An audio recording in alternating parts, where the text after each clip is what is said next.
안녕하십니까. 저는 이제 막 태권도장을 열어 관장이 된 35살 여성입니다. 사실 저는 어렸을 때 몸이 정말 약했었어요. 겨울에는 감기를 달고 살았고, 여름에는 걸핏하면 장염에 걸려서 매주 병원을 갔다고 해도 과언이 아닐 정도로 몸이 유독 약했습니다. 이런 저를 걱정하시던 부모님은 제가 체력과 면역력을 길러야 한다며 태권도를 보내셨어요. 그 태권도는 동네 다른 태권도와는 다르게 여자 관장님이 계셨는데 그 관장님이 저를 유난히 예뻐해 주셨습니다. 저는 그 관장님이 참 멋져 보였고 나중에 반드시 태권도 관장이 되어야겠다고 다짐했어요. 그래서 열심히 태권도 수련을 했고 그 결과 지금은 태권도 관장까지 하게 되었답니다. 제가 지금 이렇게 관장을 하기까지 정말 많은 일이 있었는데 얼마 전에 겪었던 아주 황당하고 기가 막힐 일을 여러분께 들려드리고자 사연을 보냅니다. 먼저 우리 부모님은 동네에서 꽤 크고 유명한 한정식집을 하고 계세요. 부모님이 운영하시는 한정식집은 맛도 좋고 분위기도 좋아서 상견례나 중요한 모임을 할 때 많이 예약하십니다. 부모님께서는 항상 정직하게 가게를 운영하셨고 누구보다 열심히 일하셨어요. 그래서인지 우리 집은 어릴 때부터 부유했고 외동딸이었던 저는 부모님의 사랑을 듬뿍 받으며 남부럽지 않게 자랐습니다. 지금부터 2년 전, 그때는 태권도장을 열기 전이었어요. 원래는 근처 다른 지역에서 대학 선배를 도와 태권도 사범으로 일했는데 대학 선배가 집안 사정상 지방으로 내려가게 되면서 태권도장 문을 닫게 되었습니다. 저는 바로 다른 태권도의 사범 자리를 알아봤지만 생각보다 일이 빨리 구해지지 않았어요. 그래서 당분간은 일을 구하며 부모님 식당에서 부모님을 도와드리고 있었습니다. 하루는 식당에 있는데 부모님이 웬 가족 손님과 엄청 반갑게 인사를 했어요. 가까이 가보니 내 가족이었는데 아버지, 어머니로 보이는 분들과 30대 정도로 돼 보이는 아들, 그리고 5살 정도 돼 보이는 귀엽게 생긴 남자아이, 이렇게 넷이 있었습니다. 오래 근무하신 직원분의 말로는 이분들은 단골 손님으로 우리 집 근처에서 잘 나가는 태권도장을 가족끼리 운영하고 있다고 했어요. 엄마는 손님들과 인사하시다가 저를 발견하시고는 와보라고 손짓을 하시더니 우리 딸도 태권도 사범이라고 하며 태권도장 가족에게 인사를 시켜주셨습니다. 저는 인사를 하며 30대 정도로 돼 보이는 아들의 이름을 알게 되었는데 그의 이름은 박지훈이었고 나이는 33살인 저보다 7살이나 많았어요. 솔직히 저는 30대 초반 정도로 보았는데 나이가 40이라는 소리를 듣고 정말 동안이라고 생각했습니다. 지훈 씨의 어머니는 저에게 너무 인상이 좋다며 혹시 결혼했냐고 물으셨어요. 엄마는 태권도장에 남자가 많았을 텐데도 어떻게 된 애가 남자를 한 번도 집에 데리고 오지 않았냐며 제발 좀 이제 결혼 좀 했으면 좋겠다고 웃으며 이야기하셨습니다. 지훈 씨의 어머니는 엄마의 말을 듣고 환하게 웃으며 자식 일이 원래 내 맘대로 되지 않는다고 빨리 좋은 소식 들리길 기대한다고 하셨어요. 그날 지훈 씨네 가족은 꽤 비싼 정식을 시켰고 음식을 아주 만족스럽게 먹으며 다음에 또 오겠다고 하고 가셨습니다. 며칠 후 저는 평소처럼 부모님 식당에서 일하고 있었는데 엄마가 잠깐 와보라고 했어요. 저번에 봤던 단골 손님들이 태권도장을 운영한다고 했던 것을 기억하냐고 물으시더니 손님 중 아버지, 즉 태권도 관장님한테 전화가 왔는데 일하던 사범이 관둬서 새로운 사범을 빨리 구해야 한다는 거예요. 그러면서 저보고 일할 생각 없냐고 물었다고 합니다. 저 역시 일을 구하고 있어서 엄마의 말이 솔깃했고 당연히 일하고 싶다고 했어요. 그리고 다음 날 저는 태권도장에 방문하여 면접을 보았고 그 뒤로 박지훈 사범님과 일하게 되었습니다. 첫 출근 날 사범으로 일하긴 했지만 친한 선배의 도장에서만 오랫동안 일했기에 다른 도장은 처음으로 간 것이었어요. 그래서인지 긴장이 너무 되었는데 박지훈 사범님은 저에게 친절하게 대해주었습니다. 사범님의 아버지인 관장님도 너무 긴장하지 말라고 하며 어려운 일 있으면 언제든지 말하라고 했고, 태권도에서 실장님으로 계시며 태권도 차량 운전을 해주시고 원비 관리를 하는 어머니 역시 우리 어렵게 생각하지 말라고 하셨어요. 흔히들 가족들이 운영하는 회사나 도장은 절대 가지 말라고 하던데 여기는 그래도 다들 친절하시고 잘 대해주셨습니다. 정신없이 시간이 지나고 어느덧 오후 5시가 되었어요. 그 시간에는 유치부 아이들이 어린이집이나 유치원을 마치고 많이 왔었습니다. 귀여운 아이들이 줄지어 오는데 그 중에 눈에 띄는 아이가 하나 있었어요. 바로 저번에 부모님 식당에 가족들과 함께 온 5살 남자아이였습니다. 이 아이의 이름은 박정민이었고 사범님과는 유독 친해 보였어요. 둘이 인사하고 같이 있는 모습을 보니 너무 닮았었고 그냥 보면 부자 관계인 것처럼 보일 정도였습니다. 저는 사범님께 정민이와 어떤 관계인지 물었어요. 사범님은 심각한 표정을 지으시며 사범님의 여동생이 정민이를 출산하다가 잘못되었고 매제는 아이를 혼자는 못 키우겠다고 해서 사범님의 부모님과 사범님이 키우고 있다고 했습니다. 그런데 어떻게 여동생의 아들인데 박 씨가 되었냐고 물으니 매제와 여동생이 같은 성씨였다고 해요. 정민이는 참 밝고 씩씩해 보였는데 그런 아픈 사연이 있다는 것에 참 안타까운 마음이 들었고 그 이야기를 들어서인지 수업 내내 정민이에게 더 신경이 쓰였습니다. 정민이는 자신의 수업이 마친 뒤 태권도장에서 저녁을 먹었고 10시까지 도장에서 놀았어요. 저는 중간중간 쉬는 시간에 정민이와 시간을 보냈습니다. 정민이는 처음에는 낯을 가리는 듯 했지만 점점 시간이 갈수록 저에게 이모라고 부르며 저를 잘 따랐고 귀여운 정민이 덕에 첫날의 긴장감이 조금 풀어졌어요. 그 뒤로 저는 아주 재밌고 보람차게 태권도 사범으로 일할 수 있었습니다. 아이들도 첫날에는 저를 많이 어색해했지만 점점 저를 잘 따라주었고 관장님과 실장님, 사범님 역시 저에게 정말 잘해주셨어요. 특히 사범님은 여자 혼자 밤늦게 다니면 위험하다며 항상 수업이 끝나면 집까지 데려다 주셨습니다. 10시에 수업이 끝나고 도장 정리를 하면 빠르면 밤 10시 반, 늦으면 밤 11시가 되는 데다가 집이 사범님의 집과 반대편이라 괜찮다고 하는데도 매번 집 앞까지 차로 태워다 주셨어요. 항상 차로 태워다 주시는 것이 너무 감사하기도 했고 둘 다 그 시간이 되면 출출하기도 해서 저와 사범님은 종종 집 앞 편의점에서 간단히 차나 샌드위치 또는 삼각김밥 같은 것을 먹었습니다. 더 좋은 것을 사드리고 싶었지만 시간이 너무 늦기도 했고 사범님이 편의점 음식을 좋아한다며 굳이 편의점으로 가셨어요. 편의점에서 같이 음식을 먹으며 알게 되었는데 사범님은 땅콩 알레르기가 있다고 했습니다. 저는 땅콩잼이나 땅콩을 정말 좋아해서 집에서도 종종 간식으로 먹는데 이 맛있는 땅콩을 먹지 못하는 사범님이 조금 안 됐더라고요. 우리는 그 뒤로도 수업이 마친 후 편의점에서 간식을 먹으며 이야기를 많이 나눴습니다. 나이차가 7살이나 났지만 생각보다 대화가 꽤 잘 통했고 사범님 역시 저와 함께 퇴근하고 편의점에서 수다 떠는 것을 정말 좋아하시는 듯 했어요. 그렇게 점점 친해진 우리는 5개월 정도 후 연인 사이가 되었습니다. 솔직히 7살이라는 나이 차이와 사범님이 40대라는 것이 부담스러웠지만 대화하다 보면 나이가 많아서 불편한 점이 하나도 없었어요.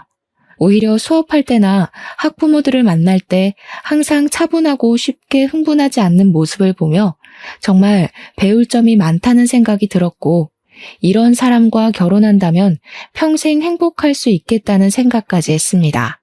사범님 역시 저와 생각이 크게 다르지는 않았는지 저에게 결혼하자는 이야기를 했어요. 제 나이 역시 적은 나이는 아니었기에 우리는 결혼을 생각하고 관장님, 실장님, 그리고 우리 부모님께도 말씀드리기로 했습니다. 먼저 관장님과 실장님께 말씀드렸더니 사실 눈치채고 있었다면서 평소에도 종종 둘이 결혼했으면 좋겠다는 생각을 하셨다고 해요. 그러면서 앞으로 잘 만나보라고 적극적으로 응원해 주셨습니다. 또한 두 분은 도장이 아닌 밖에서는 관장님을 아버지로, 실장님을 어머니로 불러달라고 하셨고, 두 분 역시 이제 도장 밖에서는 저를 며느리라고 부르기로 하셨어요. 며칠 뒤 우리 부모님께도 인사를 드리러 갔습니다. 사실 우리 부모님은 제가 하는 일에 크게 반대를 하신 적이 없으셨고 항상 제 생각과 의견을 적극적으로 지지해 주셨기에 이번에도 당연히 그러실 줄 알았어요. 그런데 첫 인사 후 엄마가 저에게 진짜로 결혼할 생각이 있냐고 물으셨습니다. 그래서 저는 당연히 결혼할 생각으로 만나고 있다고 했어요. 엄마는 솔직히 그다지 좋지는 않네. 아무래도 7살이나 위라는 것도 마음에 걸리고 뭔가 인상이나 느낌이 그다지 좋지가 않아. 뒤로 꿍꿍이가 있는 것 같은 느낌이야. 주은아, 엄마가 아무래도 불안해서 그런데 일단은 결혼은 하지 말고 조금 더 생각해보는 건 어떻겠니? 아니야. 내가 지난 5개월 동안 보니까 사범님 아이들에게도 잘하고 학부모님들 사이에서도 인기도 꽤 많아. 수업할 때 보면 사람도 차분하고 겪어볼수록 괜찮은 사람이야. 엄마가 식당 운영하면서 별의별 사람들을 다 봐서 사람 하나는 기막히게 보는 것 알지? 한번 엄마 믿고 조금만 떨어져서 다시 봐봐. 뭔가 느낌이 싸한 게 좋지 않아. 엄마는 자꾸 예비 남편의 느낌이 좋지 않다며 결혼은 조금 더 신중히 결정하라고 하셨습니다. 저는 사실 그런 엄마가 이해가 잘 되지 않았고 괜한 걱정을 하고 있다고 생각했어요.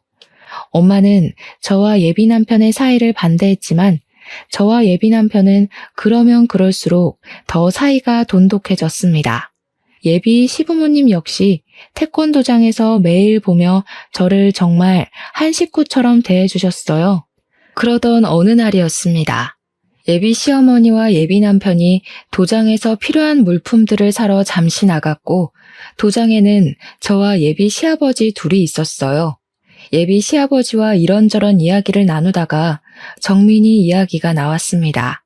우리 둘째 아들이 사고만 안 났어도 정민이가 더 씩씩하게 자랐을 텐데 내가 못해준 게 많아서 그저 안타까울 따름이야. 예비 시아버지는 둘째 아들이 사고를 당했었다는 식으로 말씀하셨습니다. 분명히 예비 남편이 정민이가 여동생의 아들이라고 했고 출산하다가 잘못되었다고 했는데 예비 시아버지는 아들이라고 하니까 이상했어요. 둘째 아들이라고요? 저번에 지윤 씨는 여동생이 있었다고 말했는데. 아, 맞다. 그랬지 참. 그때 사고를 당한 것이 너무 충격이라 내가 이렇게 깜빡해. 그런데 사고를 당했다고요? 혹시 무슨 사고요? 자동차 사고란다. 아유, 이 이야기는 더는 하기 힘들구나.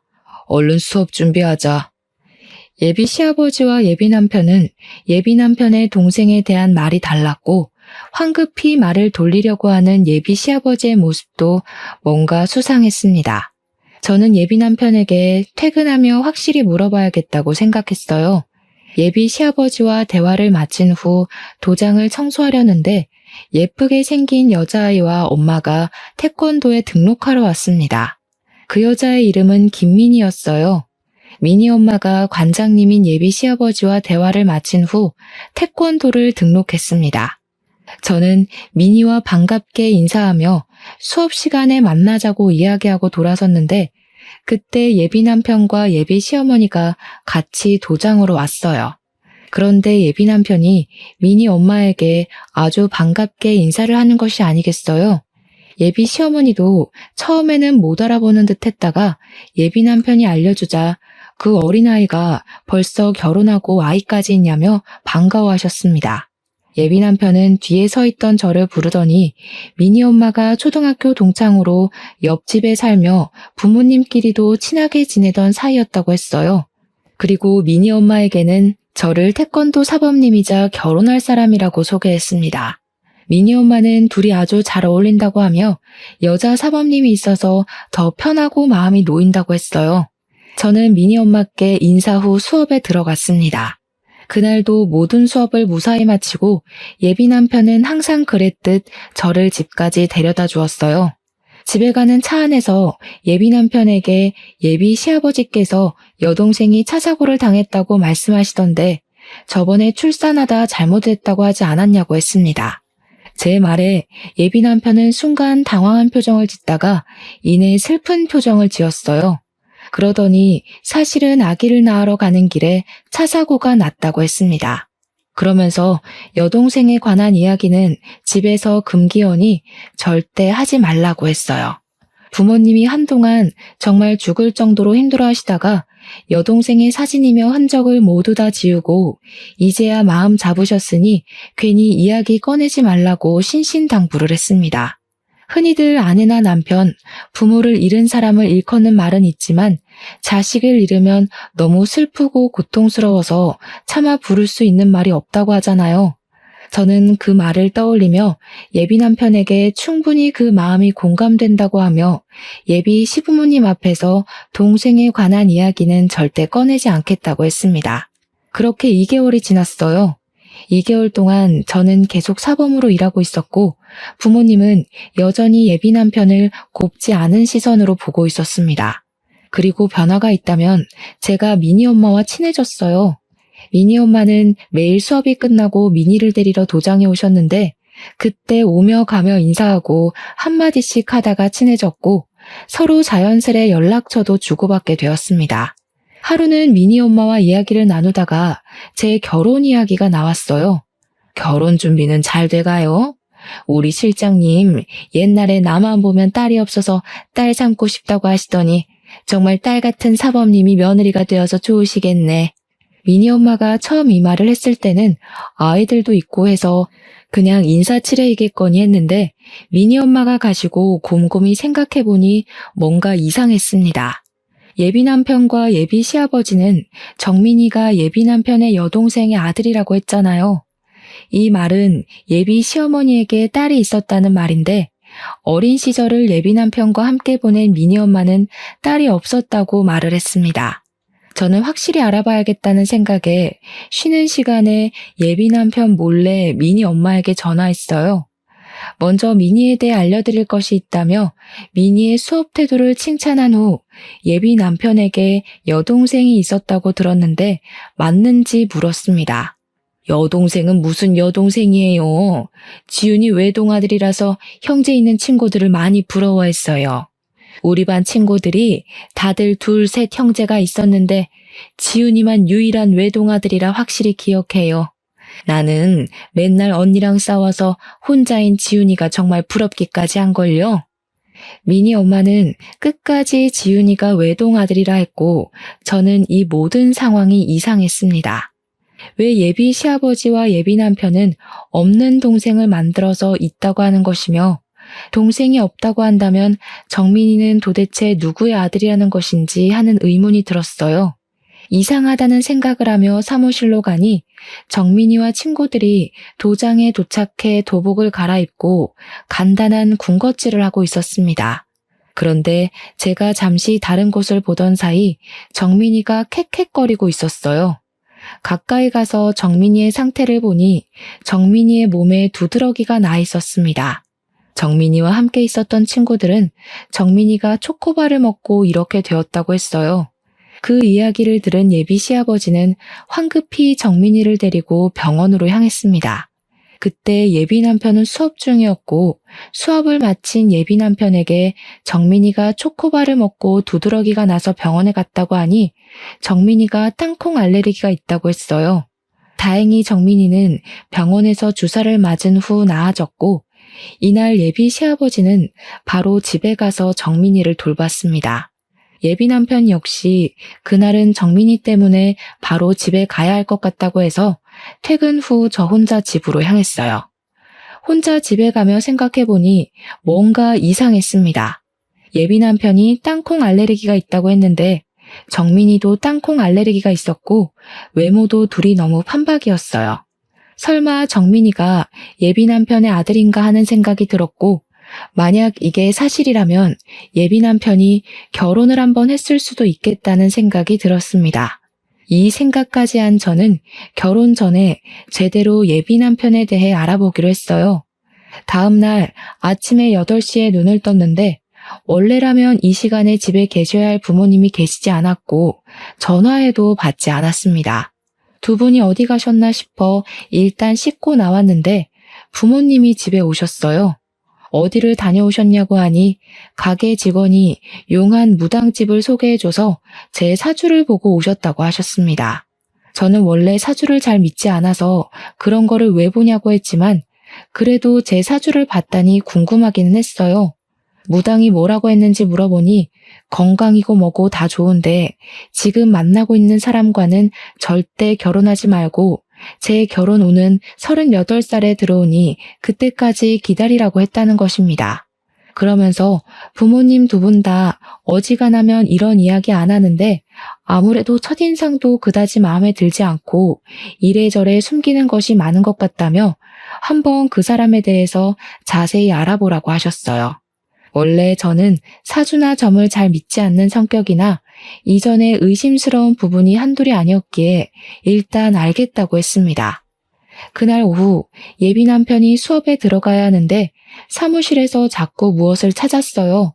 무엇을 찾냐고 물으니 수업 관련 자료를 차에 두고 온 것 같다고 하며 미안한데 잠깐 자신의 차에서 가져다 달라고 하며 차 키를 건네주었습니다. 저는 예비 남편의 차에 가서 수업 자료를 꺼내고 차 문을 닫으려던 찰나 블랙박스가 보였어요. 순간 블랙박스를 확인해 보면 예비 남편에 대해 좀 더 알 수 있지 않을까 생각했습니다. 그래서 예비 남편 몰래 블랙박스의 메모리 카드를 뺐고 그날 밤 집에 와서 블랙박스에 찍힌 영상들을 하나하나 확인했어요. 블랙박스에는 가족끼리 출근하고 저와 함께 퇴근하는 영상이 대부분이었습니다. 하나씩 확인하던 중 한 영상에서 자꾸 제 이름이 나오는 것 같았고 저에 대해 어떤 이야기를 나누는지 궁금해서 영상의 대화 내용을 듣게 되었어요. 예비 시어머니는 우리 부모님이 운영하시는 한식당이 엄마들 사이에서 연매출이 억대라는 소문이 있다고 했습니다. 그러면서 연매출 억대 집안의 외동딸이 결혼하는데 집 한 채 정도는 쉽게 장만해주지 않겠냐며 예비 남편에게 이번에는 기가 막히게 잘 골라왔다고 했어요. 이어서 예비 남편은 사실 이전에 만난 여자애들에 비하면 외모나 외적인 것들이 다 부족하지만 그래도 돈 많은 처가가 최고이지 않겠냐고 하며 조만간에 나를 잡겠다고 했습니다. 그래, 얼른 날 잡아야지. 그 계집애 보니까 우리 지은이에게 푹 빠져서 헤어나오지를 못하더구먼. 결혼 도장 찍기 전까지는 너도 주은이한테 잘해줘. 옛날처럼 쓸데없는 여자들 만나러 다니지 말고 말이야. 드디어 돈도 많고 정민이도 키워줄 호구 며느리 하나 들어오겠네. 주은이 얘가 생긴 거와는 다르게 맹하더라고. 그래도 주은이가 정민이에 대해서 모르게 입조심들 하고 저번에 너희 아빠랑 너랑 한 얘기 듣고 기겁하는 줄 알았다. 정민이가 박씨이면 당연히 아버지가 박씨일 테니까 남동생이 있어야지 여동생이 뭐니 여동생이. 머리가 그리 안 돌아가? 뭐 이래저래 핑계대서 잘 넘어가긴 했다만 아무튼 너 조심해. 하마터면 우리의 계획이 다 물거품 될 뻔했잖아.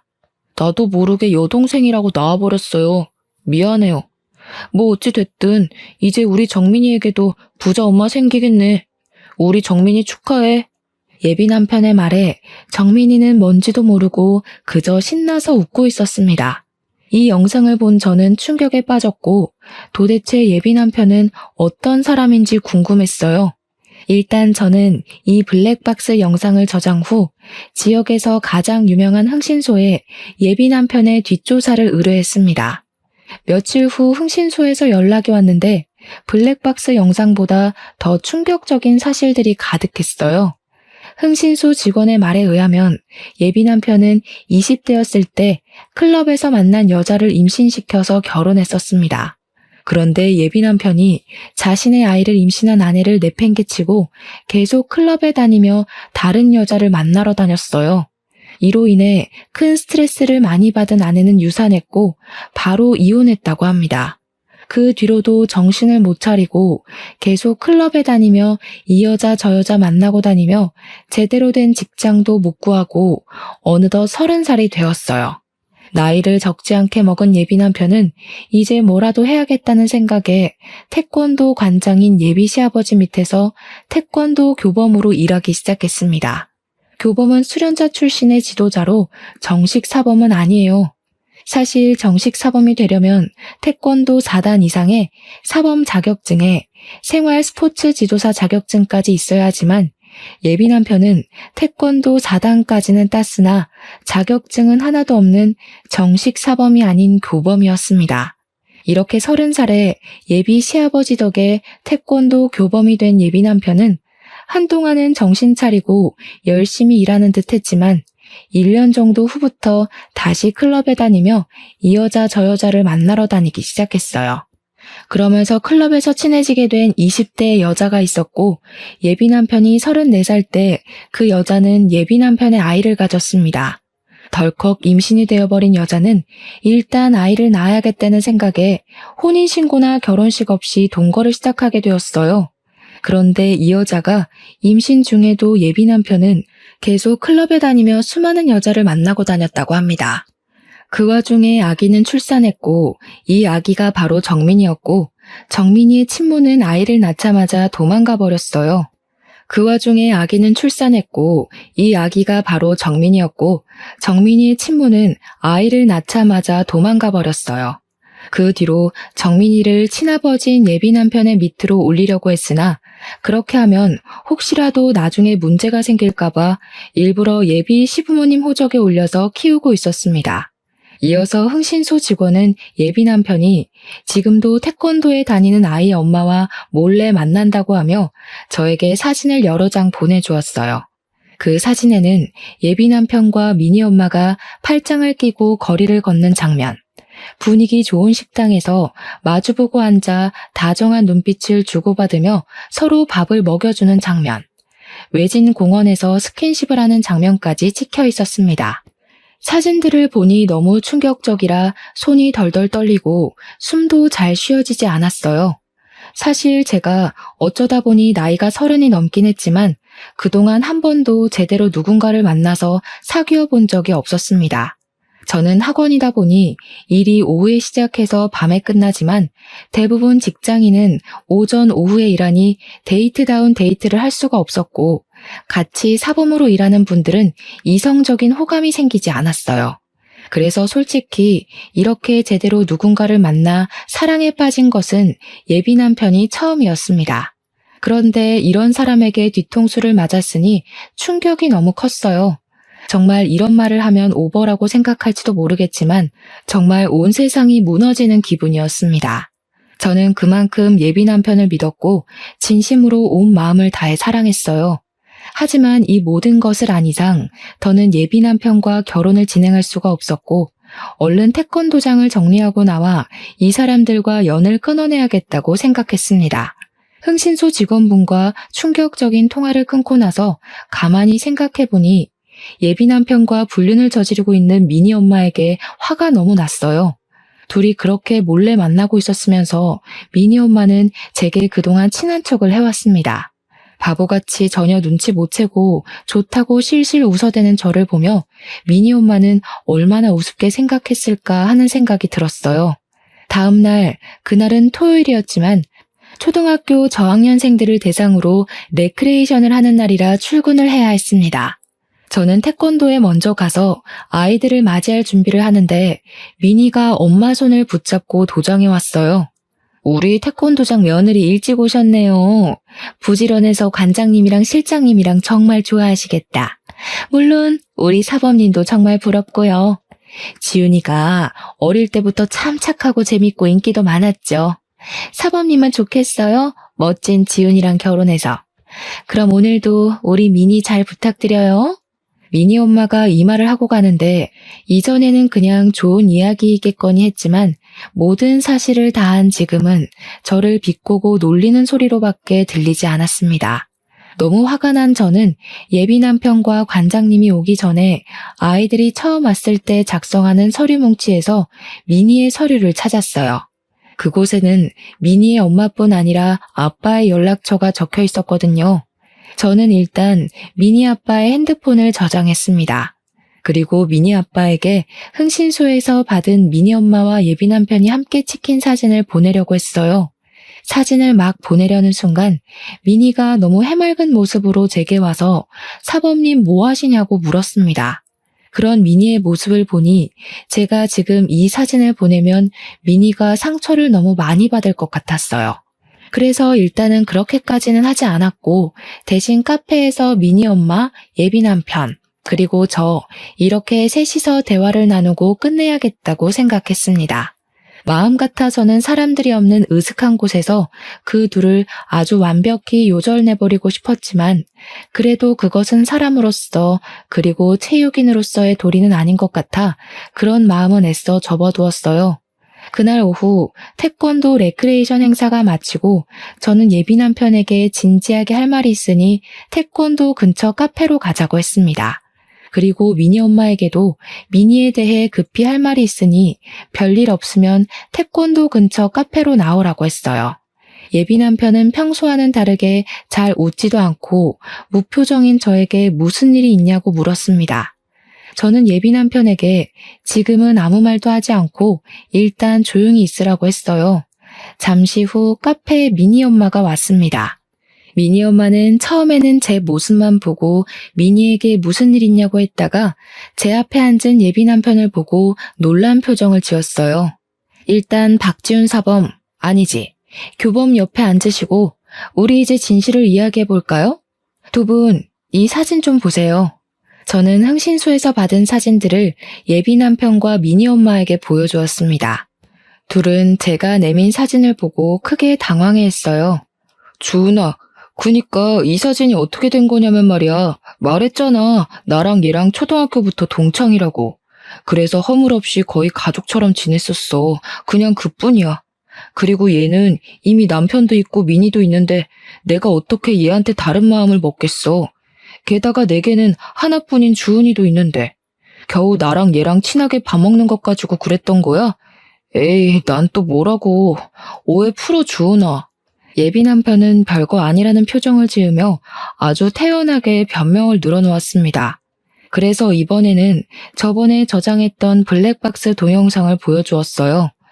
동영상에서 자신이 가족들과 대화한 내용을 듣던 예비 남편은 연겁 후 물을 마시며 초조해하는 모습을 보였습니다. 너는 여동생이 있었다 하고 아버님은 남동생이 있었다는데 너 옆에 있는 미니 엄마 아니지? 너 상간녀는 네가 동생이 없었다잖아. 게다가 정민이는 너와 붕어빵에 너랑 똑같은 땅콩 알레르기까지 있는 게 너무 수상쩍더라고. 그래서 몰래 너 뒷조사를 했더니 아주 가관이더라. 20대, 30대를 여자 만나고 임신시키며 아주 청춘을 뜨겁게 불태웠던데 어쩜 그렇게 감쪽같이 속일 수 있어? 그리고 정민이도 네 아들이잖아. 뭐야? 네가 그걸 다 어떻게 알았어? 아니야, 다 거짓이야. 거짓은 무슨, 증거가 이렇게 차고 넘쳤는데 어디서 발뺌을 하려고 그래.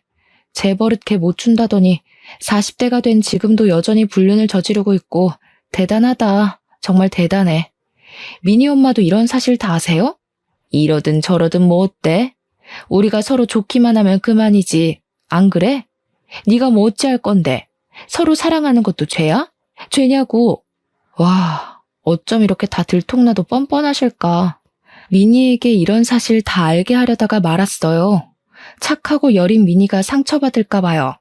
저는 카페라서 최대한 조용히 이야기하려고 했지만 미니 엄마가 너무 흥분한 나머지 큰 소리로 저에게 서로 사랑하는 게 죄냐며 말하는 통에 카페에 있던 사람들이 예비 남편과 미니 엄마가 불륜 관계임을 알게 되어버렸습니다. 예비 남편은 이런 이야기를 하려면 사람이 없는 데서 해야지 왜 이렇게 사람들이 많은 카페로 왔냐고 하며 얼굴을 필사적으로 가리려고 했어요. 사람 없는 데로 가면 내가 눈 돌아가서 너네 두 연놈들 요절을 낼 것 같아서 그랬다. 난 그래도 최대한 너네들에게 신사적으로 말하려고 했는데 모든 산통을 깬 것은 바로 너네야. 우리 이렇게 끝내. 우리 결혼은 없던 일로 하고 태권도도 이제 관둘 거야. 그리 알아. 저는 카페에서 나와 다시 태권도로 갔습니다. 태권도에는 예비 시부모님이 있었고 저는 예비 신부님에게 정민이의 실체부터 예비 남편의 실체까지 모든 사실을 다 알았으니 파혼하고 서로 불편하니 태권도도 더는 나오지 않겠다고 했어요. 그러나 예비 시부모님은 오해라고 하며 저를 필사적으로 붙잡았고 그러던 중에 예비 남편이 태권도장으로 왔습니다. 이렇게 아무 대책 없이 관둬버리면 당장 수업은 어쩌라고. 지금 너 만약에 관두면 우리 너한테 손해배상 청구 소송해버릴 거야? 손해배상 청구? 웃기고 자빠졌네. 그래, 어디 해봐. 우리 집 한식당으로 돈 많이 버는 거 알지? 그럼 나는 최고의 변호인단 꾸려서 너랑 네 상간녀 그리고 단체로 나를 속인 너희 부모까지 상대로 소송 넣을 거야. 어디 그뿐인 줄 아니? 이 동네 모든 맘카페며 지역에 너에 대한 소문 쫙 퍼뜨려서 다시는 이 동네에서 얼굴 못 들고 다니게 할 거야. 그럼 내가 더 타격이 클까? 네가 더 타격이 클까? 어디 한번 네 대가리 한번 잘 굴려봐. 저는 끝까지 뻔뻔한 예비 남편에게 환멸을 느끼며 태권도장에서 나왔습니다. 그리고 집에 가서 부모님께 모든 사실을 말씀드리고 지금 한바탕 싸우고 파혼하고 오는 길이며 이제 그 태권도장에서 일하지 않을 것이라고 했어요. 부모님은 정말 잘 생각했다고 하시며 한동안 많이 힘들겠지만 마음 잘 추스르라고 하셨습니다. 그 뒤로 저는 근처에 다른 태권도장으로 가려고 했는데 이상하게 이력서를 내도 아무 곳에서도 연락이 오지 않았어요. 당장 돈이 급한 것은 아니었지만 태권도 사범일이 너무 재밌어서 계속 일하고 싶은데 오라는 연락이 없으니 참 속상했습니다. 하루는 사범을 구하고 있던 집 근처 태권도장에 이력서를 들고 무작정 찾아갔어요. 그 태권도 관장님은 제가 사범으로 일하고 싶다고 하자 반가워하시더니 제 이력서를 보고는 같이 일 못하겠다고 하셨습니다. 도대체 제가 어떤 점이 마음에 안 드시냐고 했더니 하시는 말씀이 사실은 직전에 근무한 태권도 관장, 즉 전 예비 시아버지가 이 지역 모든 태권도 학원에 저에 대한 이상한 소문을 냈다고 해요. 그 소문은 제가 이 남자 저 남자 만나고 다니는 꽃뱀이니까 젊은 남자 사범들이 있는 태권도에서는 절대 저를 채용하지 말라고 했다는 것입니다.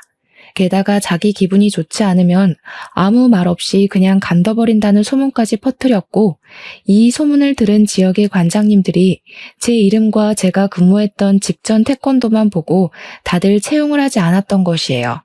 관장님의 이야기를 들으니 정말 피가 거꾸로 솟는다는 기분이 어떤 의미인지 알 것 같더라고요. 저는 솔직히 한동안 진심으로 사랑했던 사람이었기에 그냥 깔끔하게 파혼으로 끝내려고 했습니다. 그런데 전 예비 남편과 그 가족들은 온갖 추잡한 방법으로 뒤에서 저를 욕먹이고 있었어요. 세상에 그 어떤 말로도 표현이 안 될 정도로 화가 잔뜩 난 저는 가만히 있을 수 없었습니다. 저는 제가 속한 지역 태권도 협회 카페에 들어가 저의 전 예비 남편에 대한 모든 사실을 올렸어요. 20대부터 클럽에 다니며 이 여자 저 여자 만나 2번이나 임신시킨 사실부터 아이를 낳고 그 아이를 자신의 부모님 호적에 올린 것, 그리고 지금도 여전히 학부모와 불륜을 저질러서 파혼당해놓고 저를 파렴치한 인간으로 만든 것까지 모든 사실을 글로 적었습니다. 또한 제가 이력서를 냈던 태권도장에 찾아가 모든 사실을 태권도 관장님들께 말씀드렸어요. 관장님들은 이런 일이 있을 줄은 꿈에도 몰랐다며 단순히 소문만 듣고 오해해서 미안하다고 하셨습니다. 그런데 나에 대한 안 좋은 소문은 이게 다가 아니었어요. 제가 다른 태권도를 돌아다니며 저에 대한 오해를 풀 때 웬 아이 엄마가 제 얼굴을 보고 놀라하며 아주 못마땅한 얼굴로 위아래를 훑으셨습니다. 저는 처음 보는 사람이 저를 아주 기분 나쁘게 쳐다보니 어이가 없어서 혹시 저를 아시느냐고 물었어요. 대화를 나눠보니 그 엄마는 바로 미니 엄마와 알던 사이였는데 미니 엄마가 저에 대한 이상한 소문을 엄마들 사이에 퍼뜨리고 다녔더라고요. 그래서 이미 그 태권도장 엄마들은 저를 아주 평소 행실이 좋지 않은 질 나쁜 사범으로 알고 있다고 했습니다. 저는 그래도 미니를 생각해서 조용히 넘어가려고 했는데 그렇게 더럽고 추잡스럽게 나오는 미니 엄마도 그냥 두면 안 되겠다는 생각이 들었어요. 일단 미니 아빠 번호로 제가 가지고 있던 예비 남편과 미니 엄마의 다정한 사진을 보냈습니다.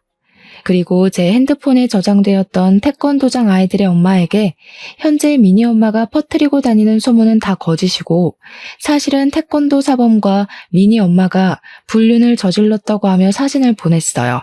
그리고 그 주 주말 식당에서 부모님을 도와 일하고 있는데 전 예비 시부모님, 전 예비 남편, 그리고 미니 엄마까지 나란히 왔습니다. 어서 오세요. 어디 불륜 모임이라도 하러 오셨나 봐요? 저기 화장실 앞자리에 가서 앉으시던가요? 이 인연이 정신 나갔어? 그 사진들을 미니 아빠한테 보내면 어떡해? 우리 미니가 받을 상처는 생각 안 해봤어? 네가 그러고도 애들을 가르치는 사범이야? 우리 미니 상처받아서 요새 나랑 말도 안 해. 애가 웃지도 않고 그저 죽을 상이라고. 이제 어쩔 거야? 우리 미니 어떻게 할 것이냐고. 그래서 어쩌라고요? 그렇게 미니 생각하시는 분이 미니 태권도를 가르치는 사람이랑 바람이 나셨어요. 자식을 생각하면 적어도 그런 짓은 하지 말았어야 할 거 아니야. 네가 태권도 협회에도 글 올리고 이 지역 관장들한테도 이상한 이야기해서 우리 태권도 아이들 다 등록 취소했다. 우리 태권도장 이제 문 닫게 생겼어. 평생을 태권도 하며 살아왔는데 우리 가족 이제 뭐 먹고 살아? 아줌마네가 저지른 일 때문에 이렇게 됐는데 왜 저한테 그러세요? 저 그래도 한동안 가족처럼 생각했던 사람들이었으니 조용히 넘어가려고 했는데 가만히 있으니 다들 저를 아주 개코딱지로 보셨나 봐요.